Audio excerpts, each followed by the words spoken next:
session on cancer genetics and precision oncology.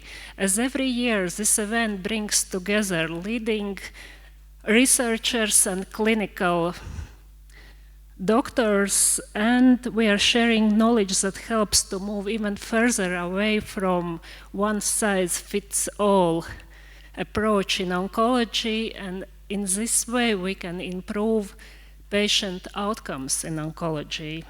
My name is Alinta Hegmane. I'm a medical oncologist from Riga East University Hospital and associated professor at the University of Latvia. And my co-chair is Professor Diana Azzam from United States, from International University. Florida International University. Good morning, everyone. It's a pleasure to be here. Thank you. So just some housekeeping information. We are going to have 4 presentations, and we are taking questions from audience at the end of each presentation. And at the end, we will have short discussion when we will ask all presenters come here on the podium. And now, without further ado, I would like to invite our first speaker. She's Liv Fagereng from Oslo University Hospital in Norway, and she will tell about Primrose project on personalized testing and treatment. Please, Liv. See if we can, like this, better? Okay, so thank you very much for inviting me here. My name is Liv Fagereng. I come from Oslo University Hospital, and I will present some of the work we're doing in 2 EU-funded projects, Primrose and PCM for EU, which both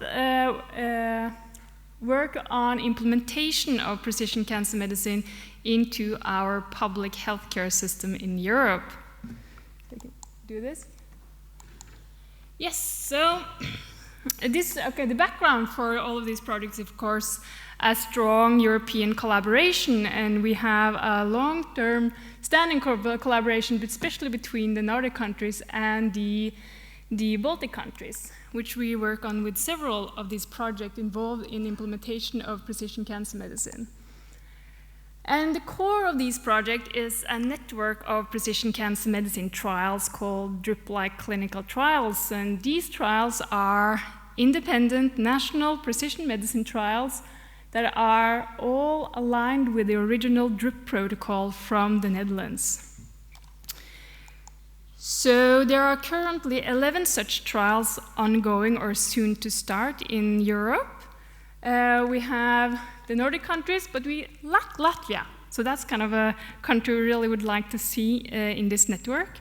There are currently being new trials being set up in Germany, Italy, and Spain. So there is an expanding network of trials. And we have also similar trials in US with Tartu, Canada, and Japan. So this is just an introduction from the PIs, some of the persons you can probably recognize. And this is, as I said, a collaboration of trials, and we do a lot of work with sharing experience in setting up the precision diagnostics needed for these precision cancer medicine trials. We have a buddy system to expand the number of trials, that we share protocols, we share standard operating procedures, we share experience in how to run the precision diagnostics. And for example, we have now a collaboration between Estonia with Tina Kar and Oslo University Hospital, where they will come site visit at our hospital to share the experience and harmonize the work of precision diagnostics. And in addition, we are now setting up a system for sharing drugs between the trials. So each trial has a portfolio of drugs that they can test in their precision medicine setting. And now we want to expand so that we can share the drugs between the trials in order to more rapidly expand the drug portfolio of each trial. So when I say we have a strong collaboration, we are also aligned, as I said, with the original DRIP protocol, meaning that all of these trials share a common set of endpoints. We have overlapping inclusion and exclusion criteria and also overlapping schedule of activities. And that's enabled us not just to collaborate, but we can also merge the data between the trials. And So all of these trials has an umbrella basket, combined umbrella basket trial design. So we include all cancer patients, and we treat them based on a molecular profile. And the drugs that are available are all approved drugs for one indication, and they're tested outside their label. So it's a label expansion strategy. So this is how it's looked like. We, for example, have a BRAF inhibitor, and we test them in a cohort with a specific tumor type, salivary gland cancer, with a specific biomarker. And the setup is to test first 8 patients, and if one or more patients have clinical benefit, we will expand with additional 16 patients and see to see if they also have benefit. So if 5 or more have clinical benefit of the total of 24 patients, we say the cohort is successful. So this is kind of the setup of testing and expand both for indications and also on molecular profile to more rapidly see where each drug has a potential effect. And however, when we do it like this, these patient groups are quite rare. So in Norway, we have a small country, so with only 5.5 million people. And a lot of these cohorts will include only 1 patient per year, maybe, or fewer. And that's why we need the merging of the data between our trials in order to more rapidly include patients.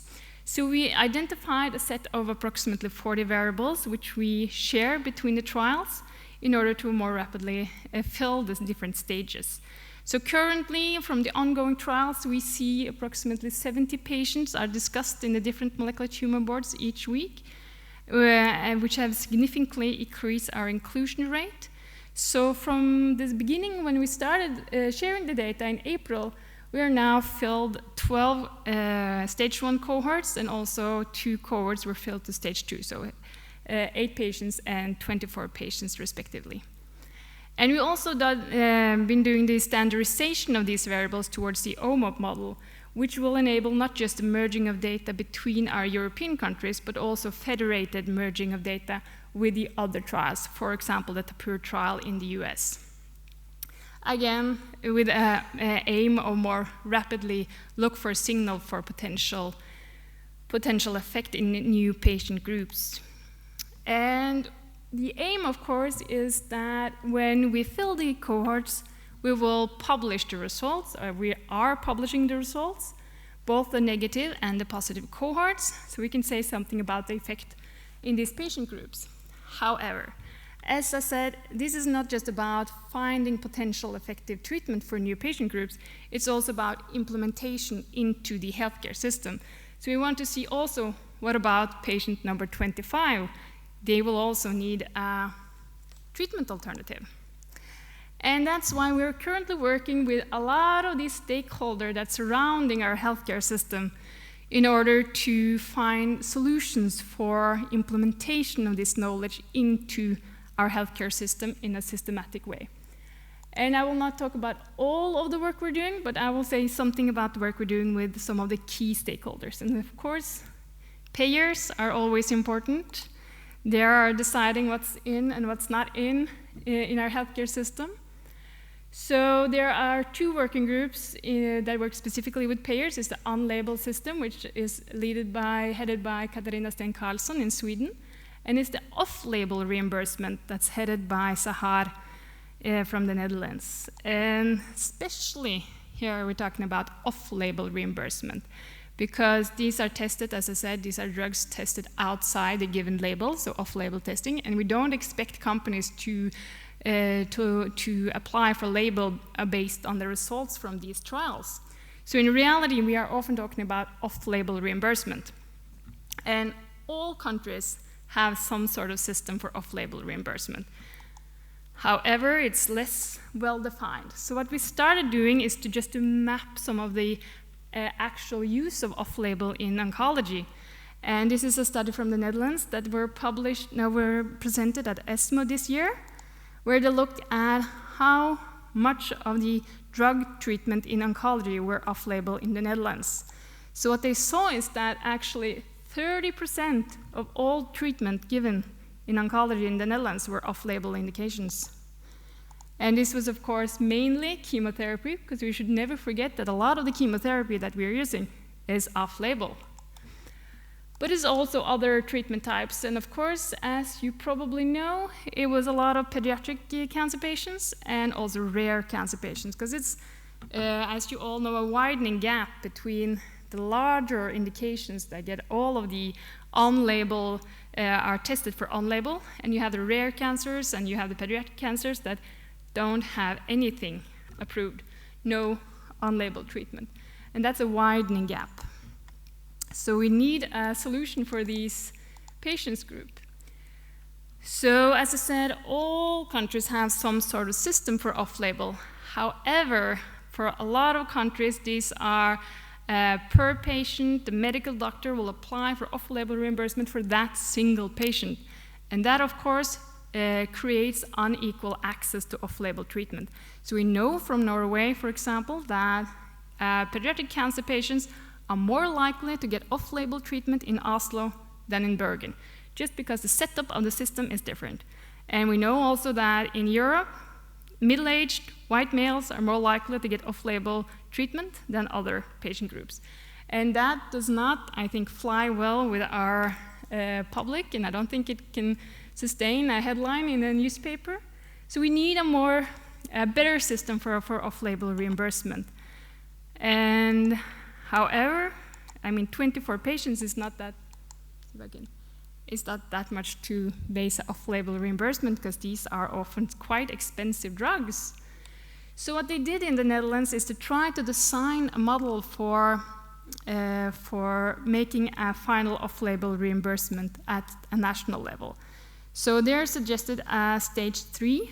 So we have the 24 patients in stage 2, and then they suggested a model for a stage 3, which in reality is a risk-sharing model, where the company provides free drugs for the patients for the first 16 weeks of treatment, and then the reimbursement system takes over the cost. So for the payers, that makes a quite low-risk system for reimbursement. And the design of this expansion cohort depends on the stage of the results from stage 2, but usually will addition of 50 patients in a cohort. And they are now accepted in the Netherlands and in Norway, and in the Netherlands they are making permanent off-label reimbursement decision based on these stage 3 models. And we are also in the process of the same in Norway, and the UK also have accepted this model for more systematic expansion of off-label reimbursement for these patient groups. An additional stakeholder of importance, at least especially in Europe, is the HTA bodies. And their challenge relies often in the challenge of determining relative effect from these precision cancer medicine trials, mostly because there are single-arm trials and they lack information about the control arms. They can create a synthetic control arms, but often without a known molecular profile. So what we've done in these trials is to, in our system, as I said, we have a precision diagnostic part, which is needed in order to include patients in our biomarker-driven trials. However, we consent patients in already at molecular profiling phase, so that we can follow also patients that are not eligible for any trials. So since these trials have been ongoing for quite a while, we have generated quite a database on the outcome of patients that are not included. So when we include new drugs, we already have quite a lot of information about how these patient groups with this specific biomarker are doing without treatment. So that's something we're working into new models for creating these synthetic control arms in order to engage the HDA body for more easy consideration of the relative effect, which is necessary for a lot of countries in order to make reimbursement decisions. And then we have the pharma companies, which are of course struggling a little bit with our European setup. And as I said, these are 11 independent trials, and the reason why they are independent and national is because they are so important for the integration into the national healthcare system in order to implement this into the healthcare system, which are, of course, national governed. However, what we've done now is to set up a system for a single point of entry for all of these trials. So the pharma companies, we are currently in negotiation with 2 pharma companies that will enter the Primrose consortium of trials. So they have a single point of entry, and then will expand to all the trials. And then there's floating treatment slots so that you have a competitive recruitment, again, in order to fill the cohorts more rapidly, because in the end, we are interested in getting good treatment to all patients, not just the patients in the clinical trials. And the good thing about these trials, as I said, is when the diagnostics is well integrated into the healthcare system, is that you screen all of the patients in the country, and then you also find more of the rare cancer types. So this is just from the Norwegian trial, where we see that we find, of course, the larger patient group, but we also see all the other cancer types that you can find in a country, making, again, easier to expand indication into more rare cancer types. And just for, again, to say that the rapid expansion, both in the molecular profile and to indications, is important for our patients. And we can see from the immunotherapy trials that pembrolizumab is still getting new indications more than 10 years after their first approval. So some patient groups have to wait years and years and years before their turn, because it takes so long time. The system today takes too long time to expand the indication to relevant patient group. So for the clinicians, I can say a lot of different things for the clinicians, but one of the important part is that when we do share the collaboration and the experience between our trials, we can also make white papers and recommendations on how to set up our diagnostics and our clinical trials. So for example, this is a paper discussing what type of precision diagnostics is necessary in order to find patients for experimental treatment and new clinical trials. We also done some work on setting up molecular tumor boards, so a recommendation on how the process how we are doing it in the different European countries, and the recommendation on what the best practice for molecular tumor boards set in a European public healthcare setting, which is important for developing our best practice in each of our countries. And so for the researchers, I would say that, again, we have now a large access to a large database of the different tumor types and the clinical outcome, but we also have a lot of patient samples and also molecular diagnostics that we will make or are making accessible to our researchers, again, in order to identify resistant mechanisms for the different tumor types and indications. So that's an ongoing work where we share the data between our trials. So again, just for summing up, given that precision cancer medicine is rare, it is small patient groups, we need a collaboration between our European countries, and we also need the global collaboration from all of our collaborating partners in order to find the best treatment options for our patients. So thank you very much.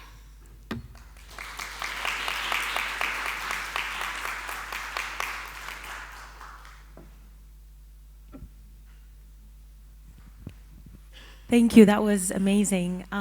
Maybe we can get started with if anyone has any questions from the audience.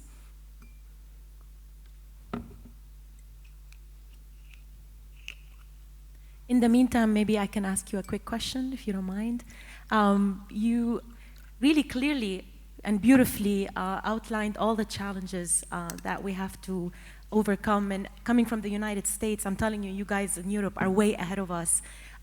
So I wanted to understand from you a little bit more about the policy that you came up with for the off-label coverage of drugs. Can you just give us a little bit more details on what was the policy that came up in Norway to help with those, with covering off-label drugs? Yeah, as I said, all of these countries have some sort of system for off-label, so it's not really the challenge of doing an off-label reimbursement. The challenge lies in how it's done, and usually by now it's gone quite under the radar.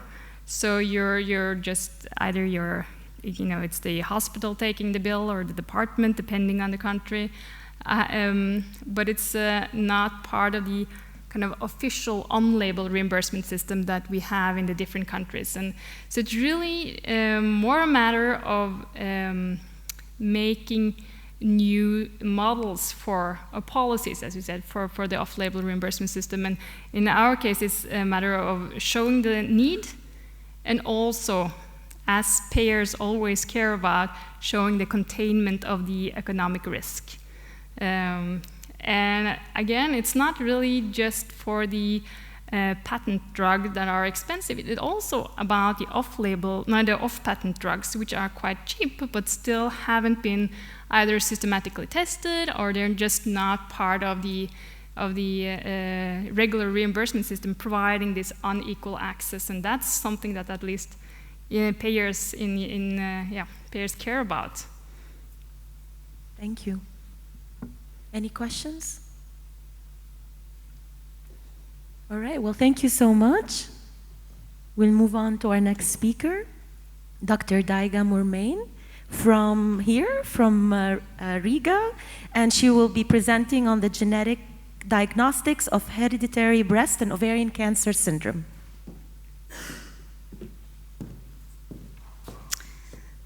So, it's just going by this one, yes? Oh, okay. So, good morning. Thank you, Professor. Good morning, everyone. Dear colleagues, I'm Dr. Murmane from Riga East University Hospital, and today I will talk more as a clinician than a researcher. And today I will talk about genetic diagnostic of hereditary breast and ovarian cancer syndrome in our country. But first of all, I would like to say some facts about molecular diagnostic in general in Latvia, because only from 2017 we have these possibilities to made as a routine next generation sequencing for all monogenic diseases, and that is the reason why I could talk only about data from 2020. Together with Paul Stradiņš University Hospital and Professor Irmais, we started a pilot project to consult patients with breast cancer, and simultaneously, of course, we have a study about whole genome sequencing for early stage cancers. And we have another interesting situation, because till last year we have only one genetical center in Children's University Hospital, and just for last year we could consult patients in both adult university hospitals. As we know, 1 out of 9 women is diagnosed with breast cancer every year, but only 5 to 10% of breast cancer are hereditary. And 1 out of 70 women is diagnosed with ovarian cancer each year, but only 20% of this cancer is inherited. And we know that most common genes who are involved in breast and ovarian cancer syndrome are two, BRCA1 and BRCA2. But we can't forget about other, because it's a network, because also other genes could be responsible about other hereditary cancers. According to the literature data, I found very interesting studies from 2012, and for me it was very interesting because first point was the mean age is 57 years, and second that this mutation or this genetic variant is more common in our region, and it's known approximately around 500 AD.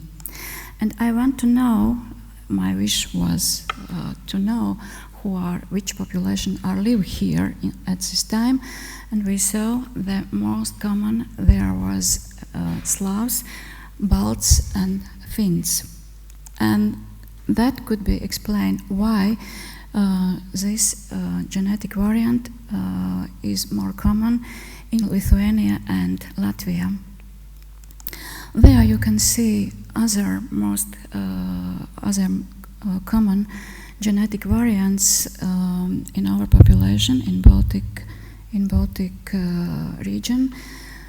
What is interesting, last week I was in Slovenia and we talked with colleagues. They had most common this C181 genetical variant, but very rare over genetical variant. It's a normal because they are another population. If we look through European data, we know that more common reason for breast and ovarian cancer are environmental or other factors that mean the cancer is multifactorial. Only 10% could be linked with genes, and most common, of course, is BRCA1 and BRCA2 genes. I would like to tell some words about our study results, and first about whole genome sequencing project. These data are not published yet. From 670 total patients from Latvia Biobank, of these 69 women with breast cancer diagnosis were selected and subjected to whole genome sequencing, and we found that 30% had a positive results, and of course more common had germline BRCA1 and 2. Other rare variants, as you see, whose significance in breast cancer development is not clear yet. Some results from Children's University Hospital pilot project. We consulted 332 patients and found 120 positive results, and most common, of course, it was BRCA1 gene variants. And here in highlights you can see in yellow there are typical founder mutations or founder genetical variants in BRCA1 gene, here in BRCA2 gene, and here other rare gene variants. And what is interesting, I don't know, could you see? Here is 3 genes which are linked with Lynch syndrome, but first symptom was breast cancer.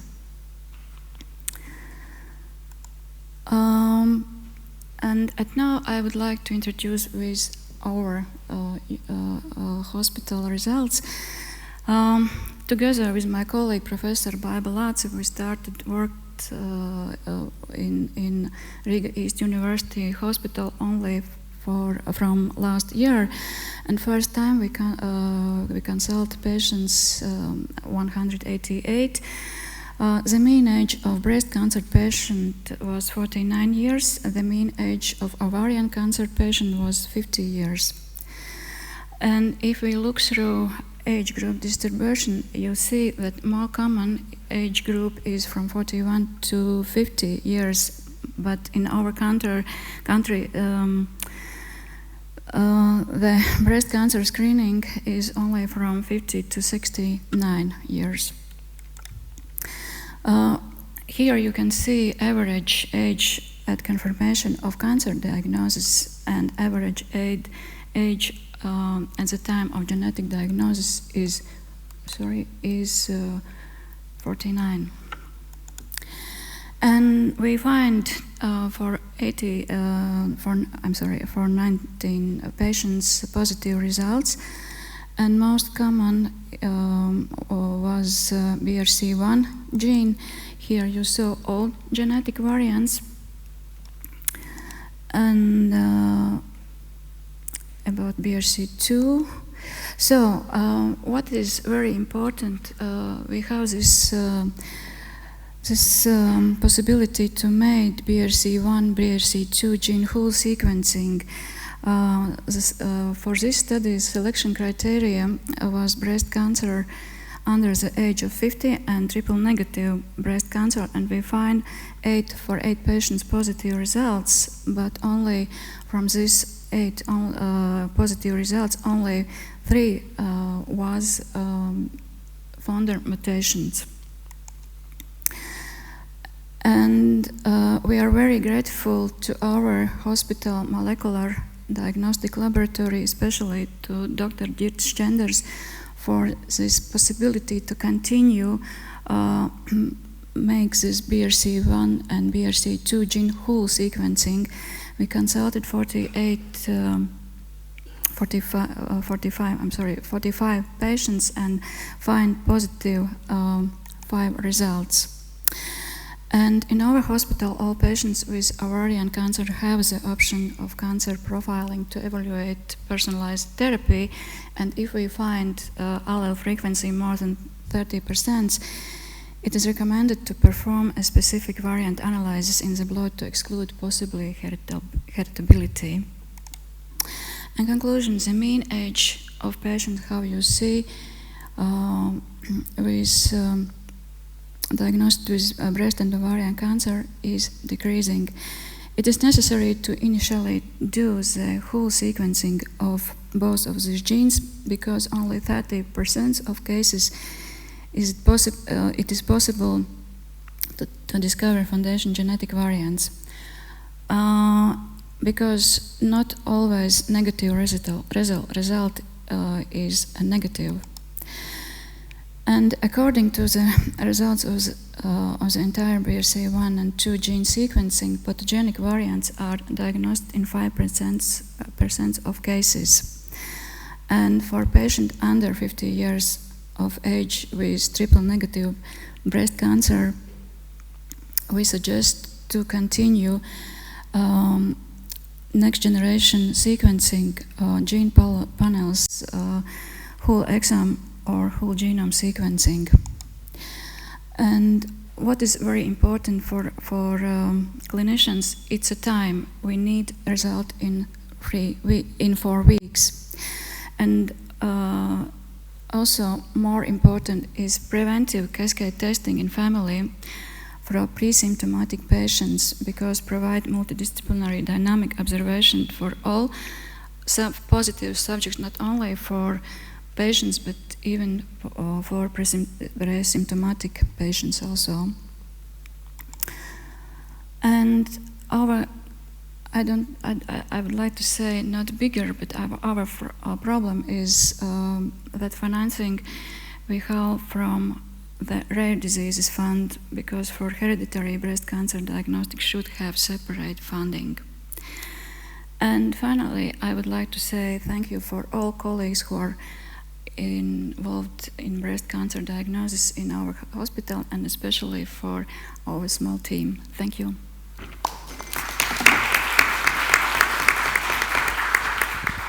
Thank you very much for a very comprehensive overview of our situation here in Latvia. And now presentation is open to questions.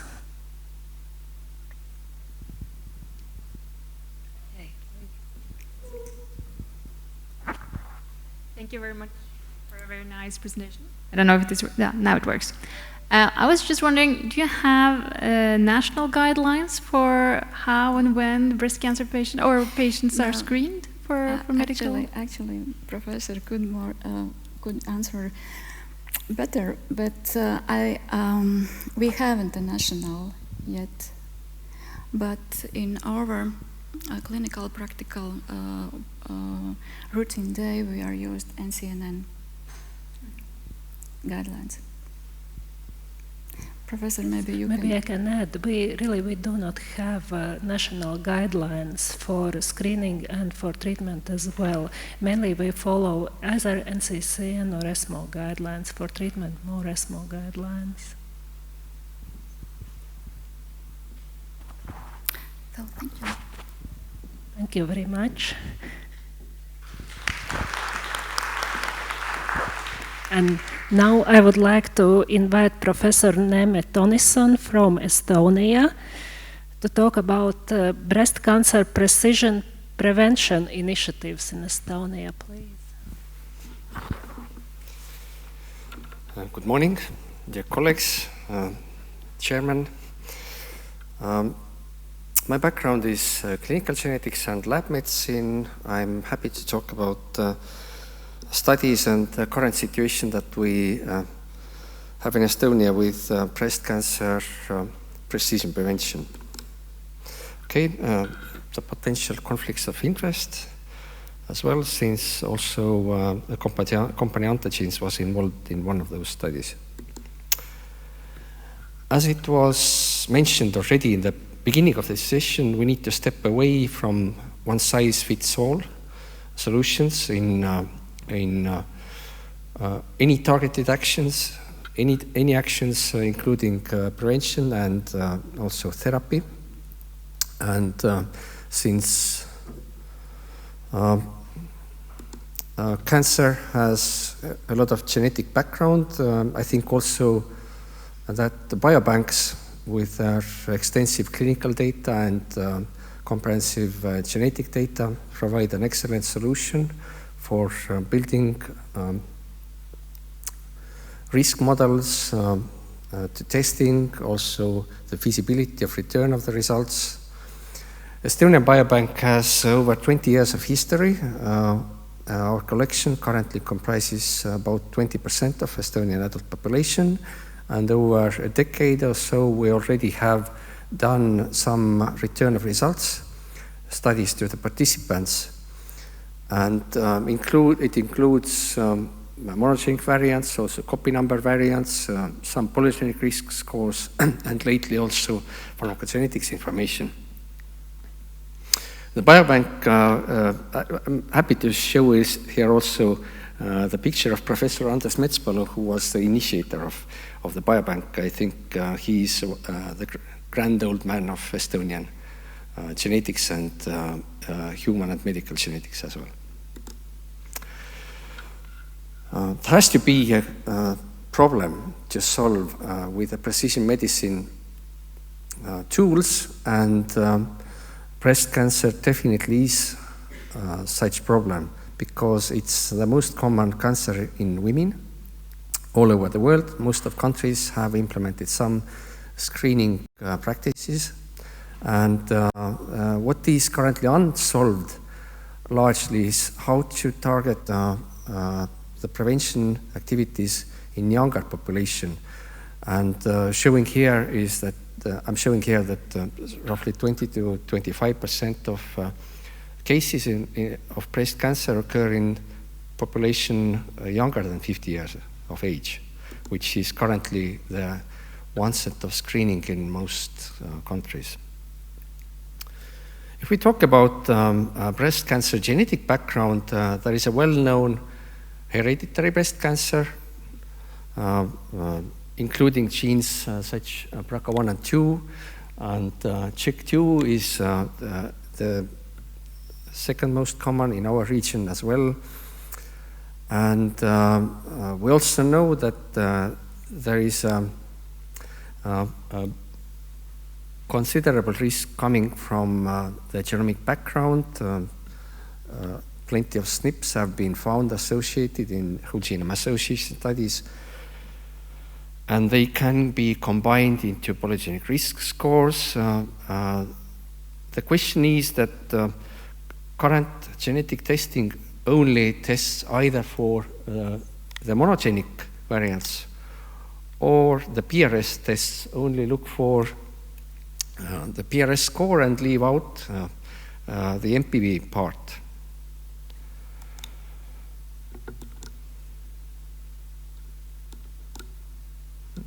Doesn't move.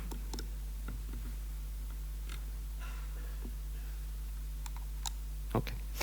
So what are the indications for testing? MPV testing is usually done according to the personal or family history of cancer, and if you find a monogenic variant, you also start counseling the family members.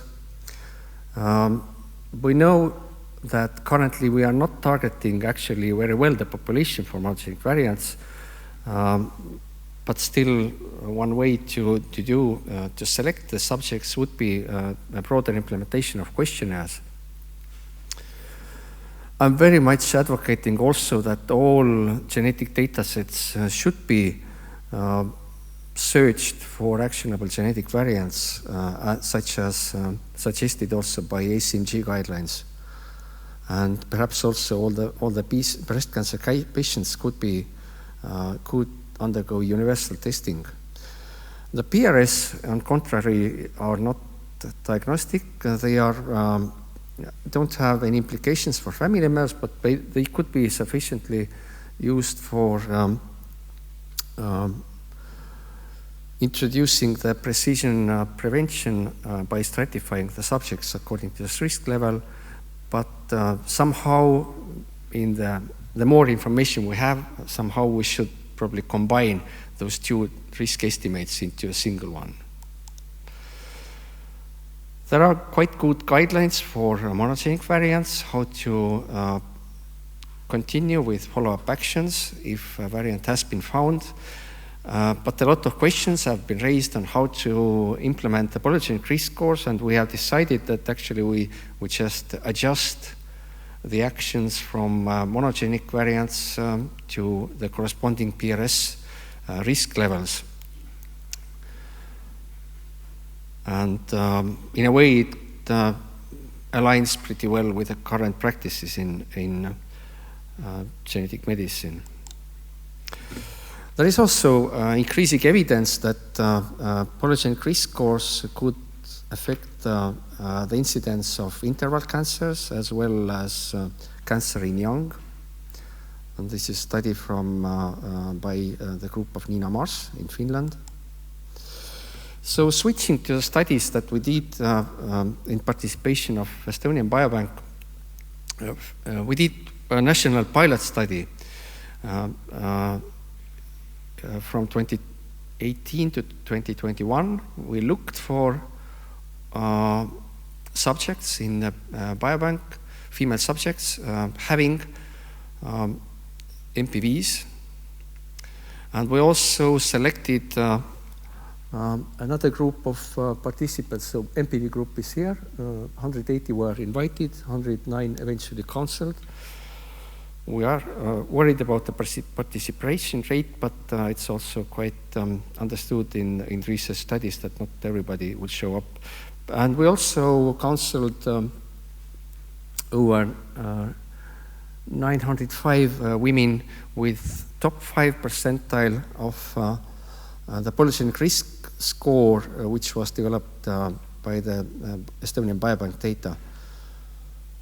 And this group was counseled by a clinical geneticist and an oncologist, and the PRS group was counseled by oncologists only. We also had standard mammography group for cost utility calculations.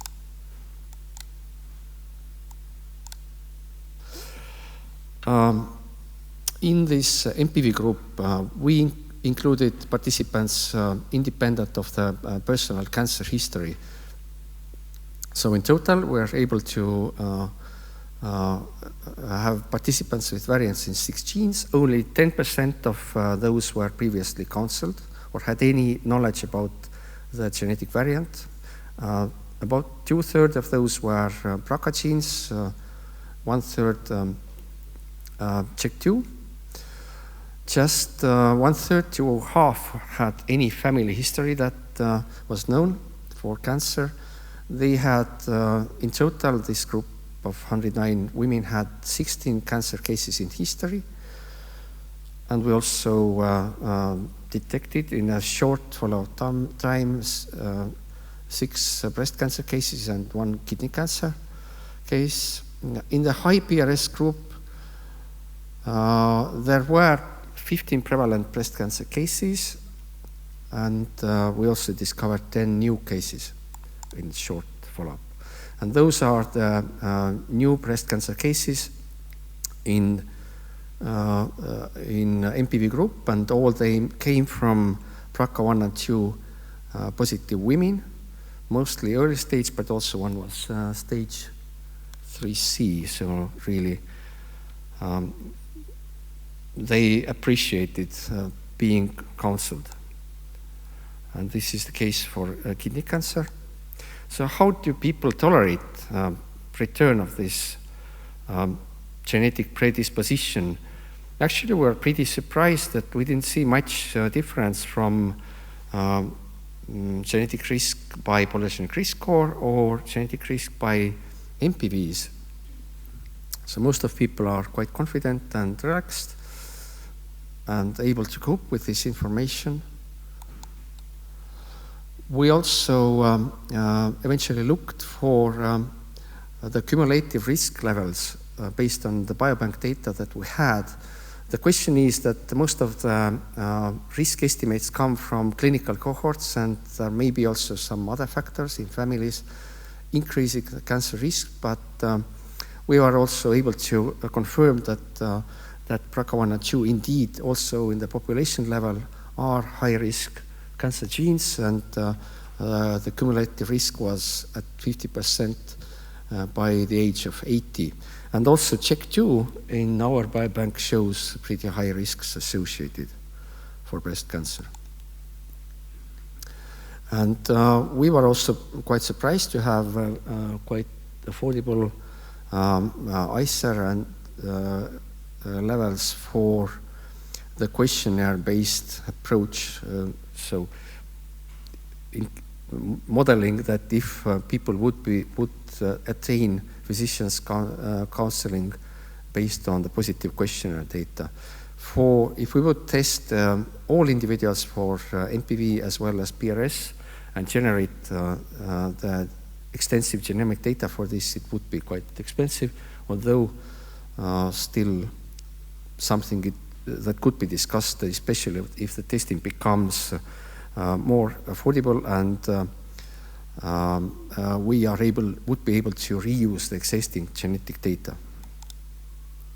So based on this knowledge, we also established a BRIGHT consortium, and we are now finishing international study for polygenic risk score breast cancer in clinical practice. So our partners included academia, healthcare providers, also dissemination partners, and public healthcare payers.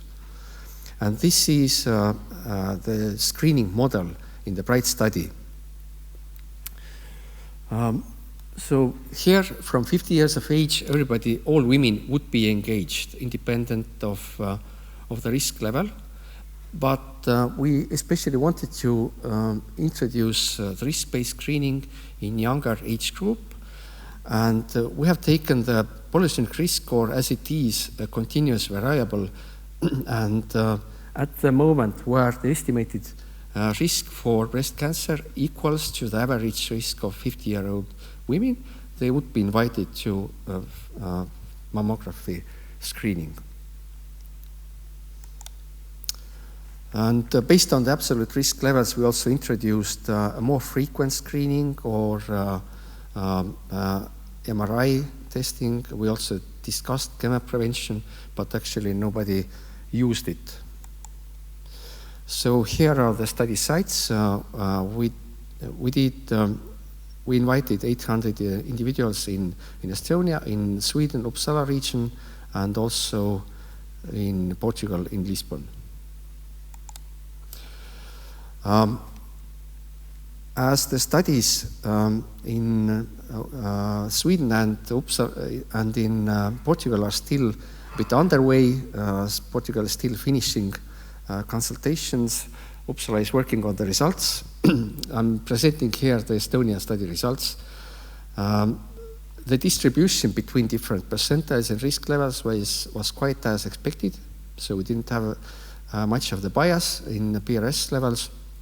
But what was important that based on the questionnaire data, 18% were invited to clinical genetics counseling, and 50% of women participating, I remind that these were the younger than average or women below 50 years of age, they were suggested to start mammography screening soon. In the MPV group, we eventually counseled about 100 individuals, and to our surprise, we didn't see any BRCA cases, but some of the moderate risk genes were found, and we're still working with those patients and follow-ups. And these are the data from the patient questionnaires. So as also in the other study, people feel quite calm in short and long term follow-up, and they are able to cope with this information. The information in PRS report was considered understandable, interesting, informative, and valuable. And again, no big differences in short and long-term results. Some people tell that the information has somehow changed their lives, and the access to the healthcare services seems to be quite neutral, or there is a distribution between. Most of women didn't acknowledge that there is some somehow better access to healthcare services. So this is also something to consider.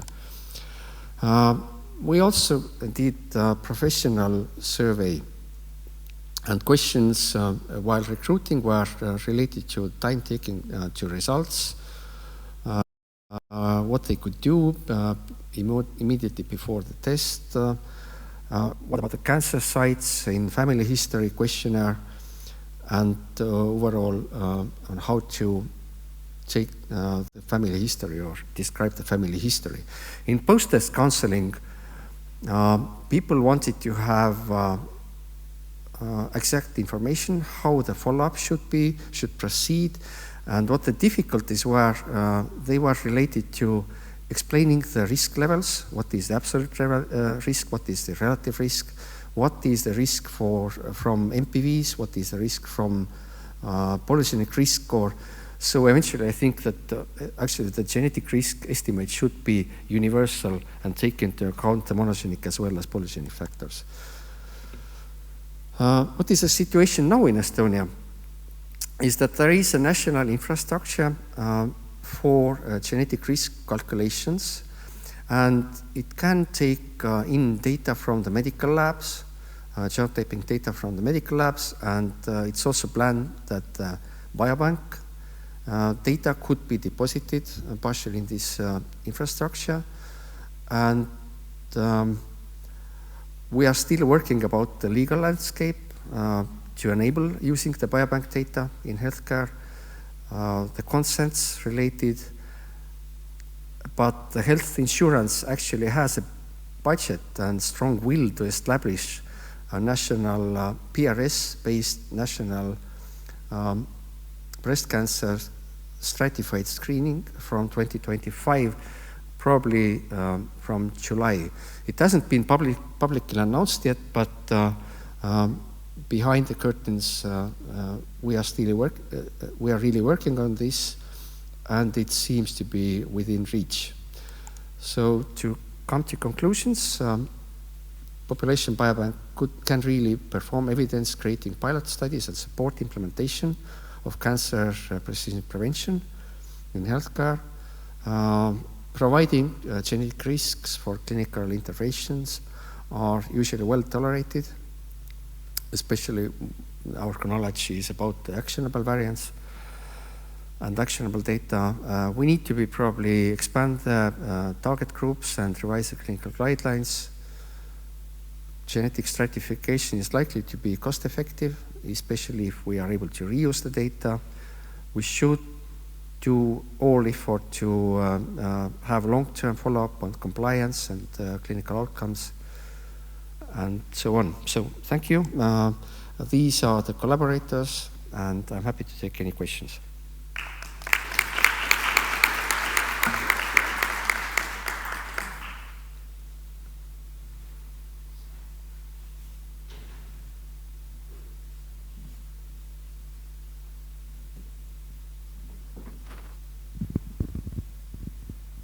So again, please leave.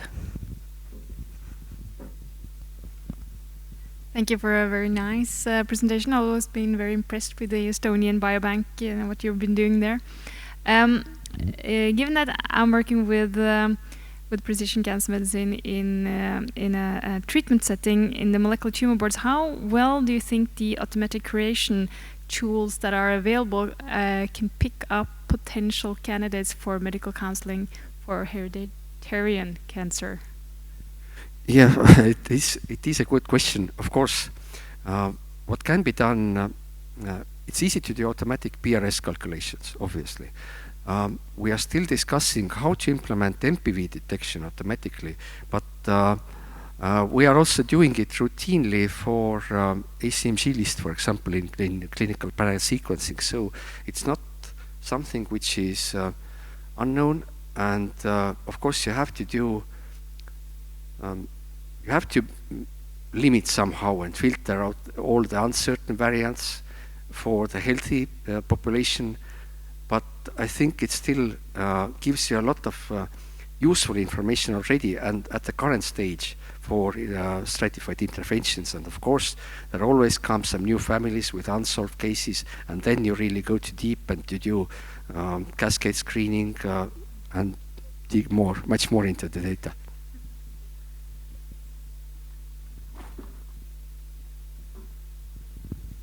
So let's move on to our last but not least speaker, Melinda Halasz, who is assistant professor at University College Dublin from Ireland, and she will be talking about targeting mitochondria for the therapy of neuroblastoma.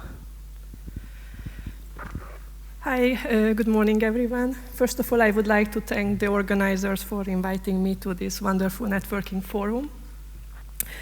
I'm a group leader at Systems Biology Ireland, and I'm partially funded through Precision Oncology Ireland, so therefore at first I would like to give you a bit of introduction to this Irish research consortium.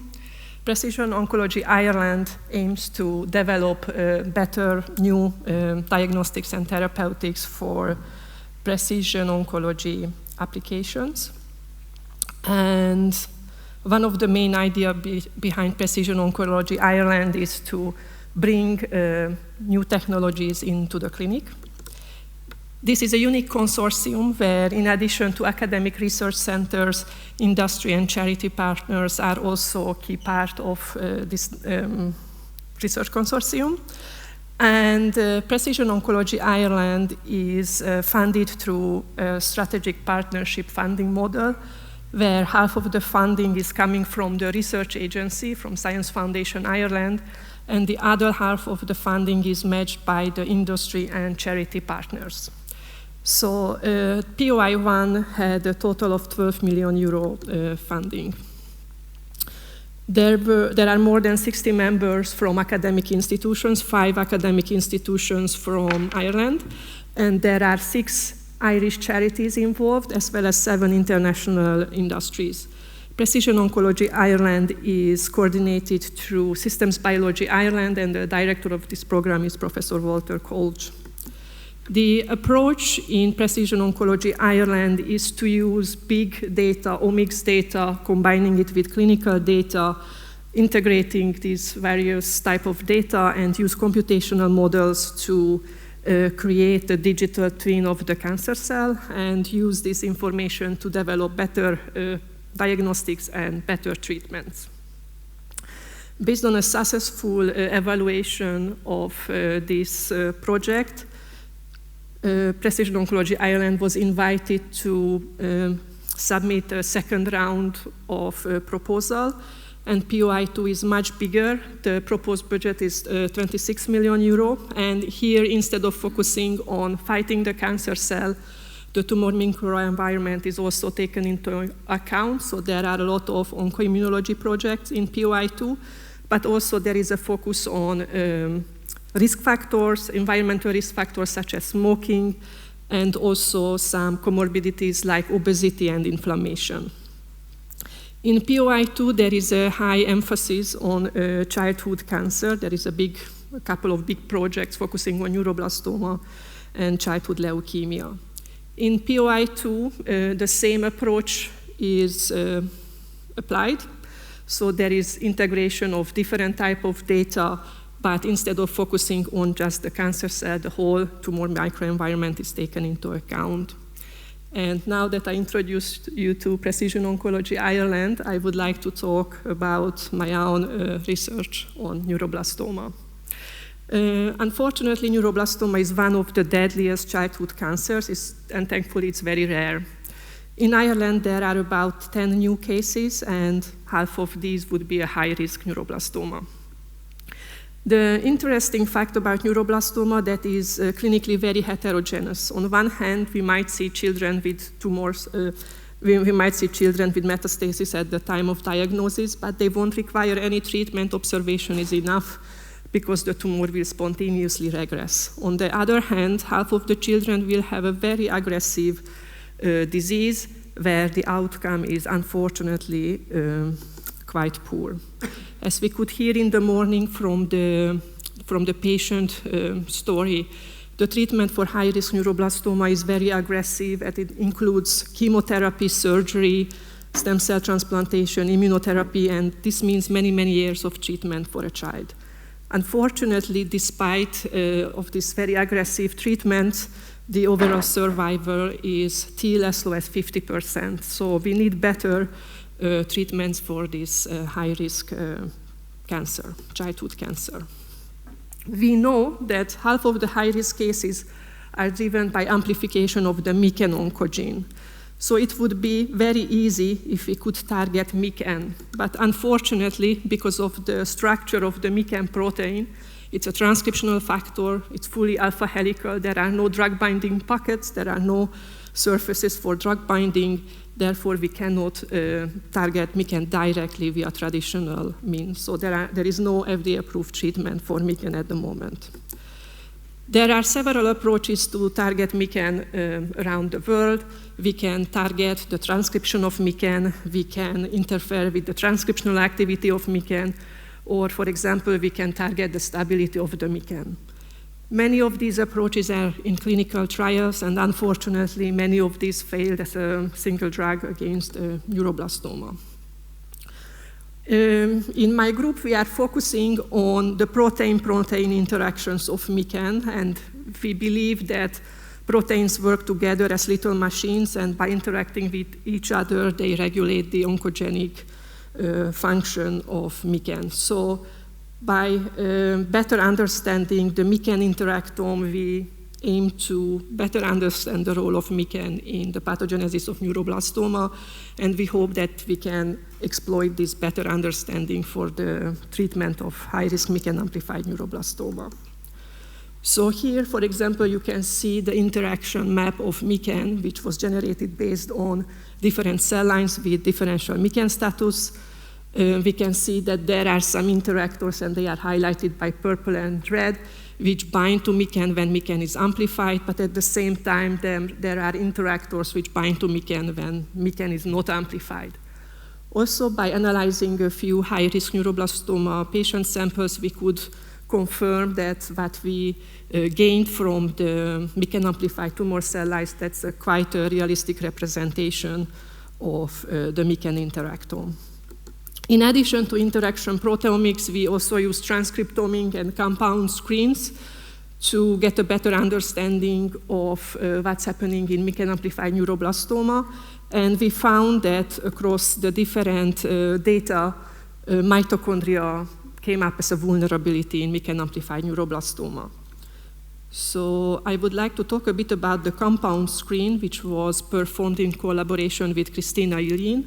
So we tested about 4,000 compounds on a cell line where MECAN is inducible, and we identified around 72 MECAN-selective antiproliferative hits, and of these, about 20 of them were effective in nanomolar concentrations. To note of these MECAN-selective antiproliferative hits, many of them targeted some kind of mitochondrial function. And we decided to focus on DPI, diphenylindonium chloride, which, as I mentioned before, was a MECAN-selective antiproliferative hit, and it also activated caspases, so we saw cell death. So we explored this further, if DPI is really good against MECAN-amplified neuroblastoma.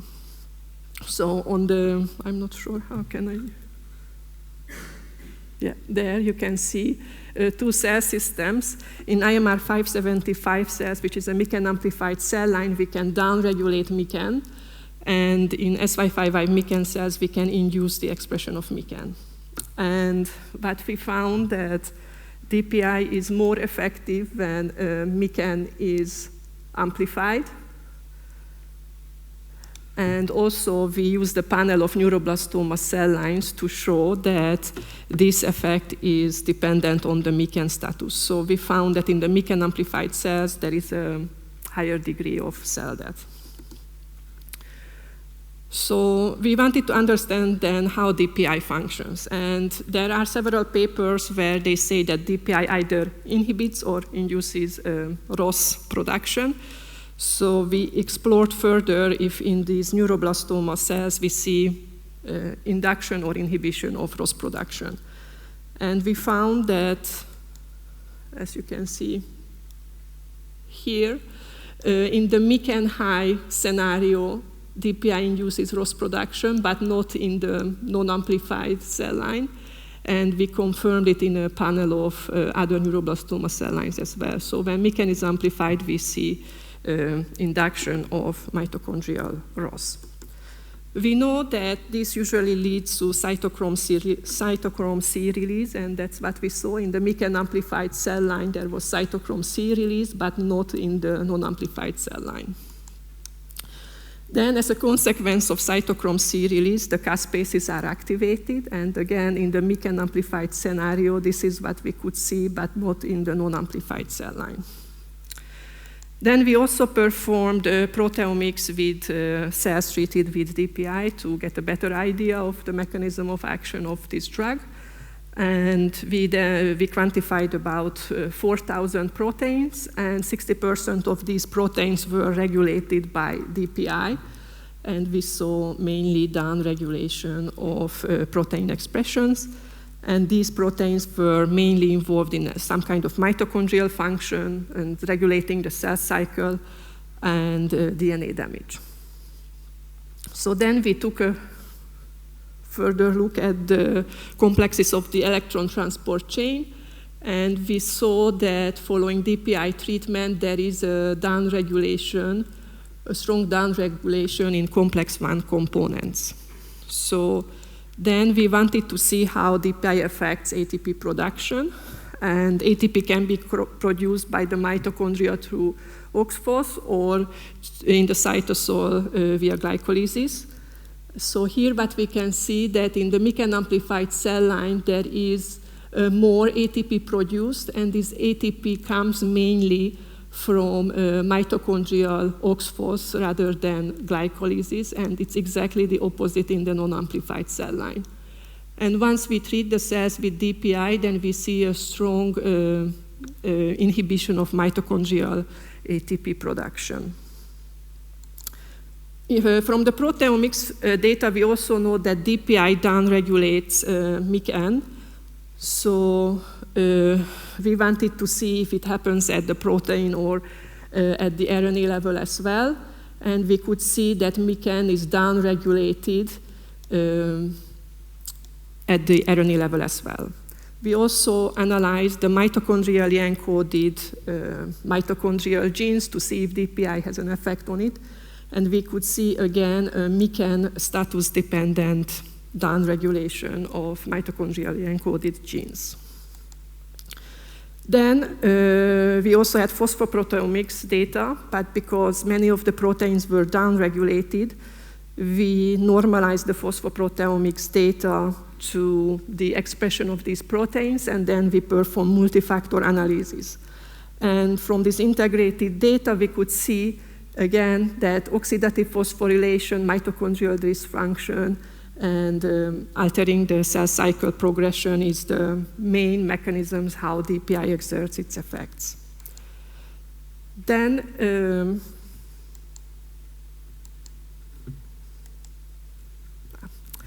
so then we looked at the cells to see if this drug induces differentiation of neuroblastoma cells, because it's a therapeutic goal to induce differentiation of neuroblastoma cells.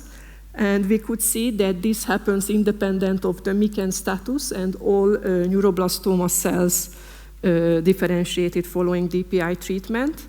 And also, all neuroblastoma cells, for all neuroblastoma cells, we could inhibit anchorage-independent growth by treating them with DPI, as you can see here. Then next, we wanted to do some preclinical, we used some preclinical models for evaluating this drug. And in my lab, we use zebrafish to do so. I'm not sure how familiar you are with zebrafish, so I thought I'd show you here that these are the adult zebrafish, which are just a few centimeters in size. And here you can see the zebrafish embryos. The zebrafish embryos develop outside of the body in here, as you can see in this chorion. And then for xenograft experiments, we can use these embryos.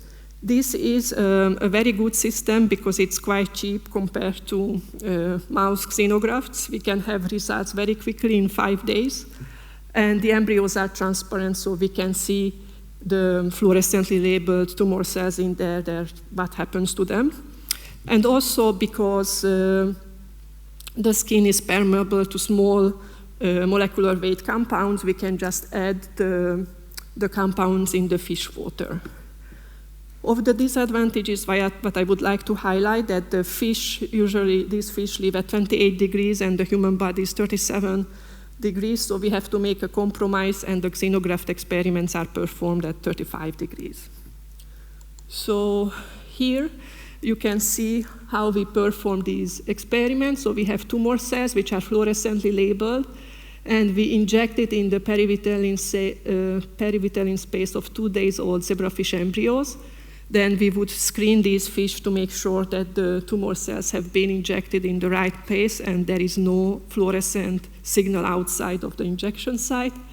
And then the fish are treated with drugs for 3 days, and then we observe the amount of tumor cells. So here you can see that in the non-treated xenografted zebrafish, here are the tumor cells injected, and over the 3 days we see that these cells can proliferate and also they can spread in the tail of the zebrafish. When we treated these injected embryos with DPI, we can see that the primary tumor mass decreases in size, and also there are less metastases in the tail of the zebrafish.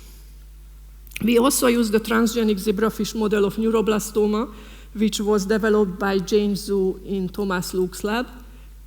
Here we can see a neuroblastoma in this transgenic zebrafish. So here the expression of MECAN is driven by the dopamine beta hydroxylase promoter, and because MECAN is fused to the green fluorescent protein, the tumor will appear as a green fluorescent mass. These fish will start to develop tumors from around the age of 4 months, and maybe 15% of the fish will develop tumors. So here, once we have the tumors which have neuroblastoma, then we can treat them with our drug of interest for about 2 weeks, and then we can analyze the spread of, the size of the tumor. So here you can see that this was the control fish, and then after 2 weeks of DPI treatment, the size of the tumor decreases. So just to sum up, I showed you that DPI is a MECAN-selective antiproliferative drug. DPI will reduce the amount of MECAN in the MECAN-amplified neuroblastoma cells, and also it will inhibit complex 1 and mitochondrial function and activates ROS-mediated cell death. I also showed you that we can see that DPI inhibits the growth of MECAN-amplified neuroblastoma cells not only in vitro but in vivo, and therefore I'm confident to say that mitochondrial function is a therapeutic opportunity in MECAN-amplified neuroblastoma. And I would like to thank my PhD students, Soraya Epp and Stephanie Maher, who perform many of these experiments, and Amira Adlina, who is a talented medical student. I would like to also thank my collaborators and the funding agencies. Thank you very much.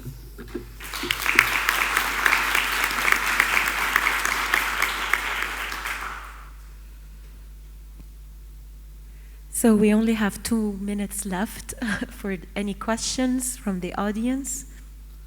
Go ahead.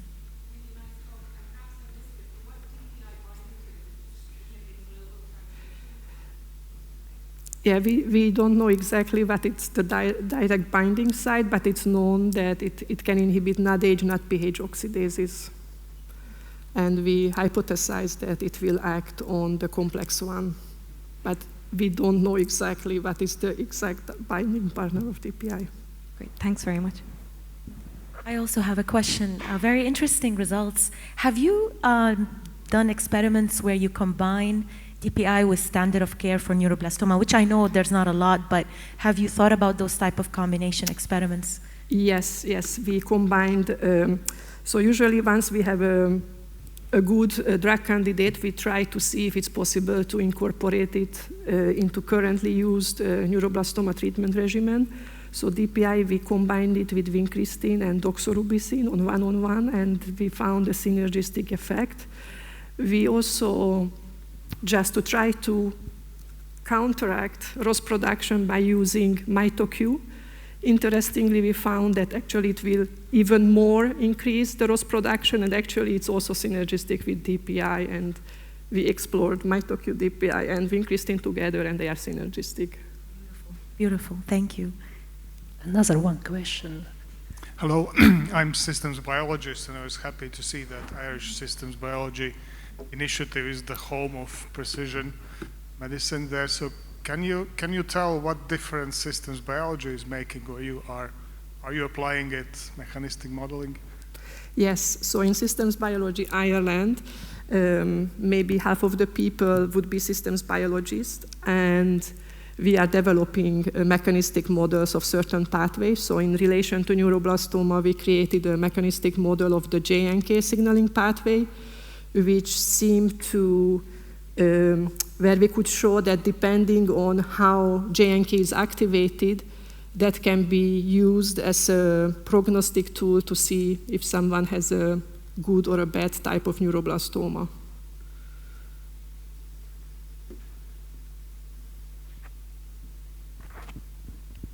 Thank you. Any questions to the speakers? If no, I would like to thank all of our excellent speakers and audience. And with this, I will conclude this session. Thank you very much.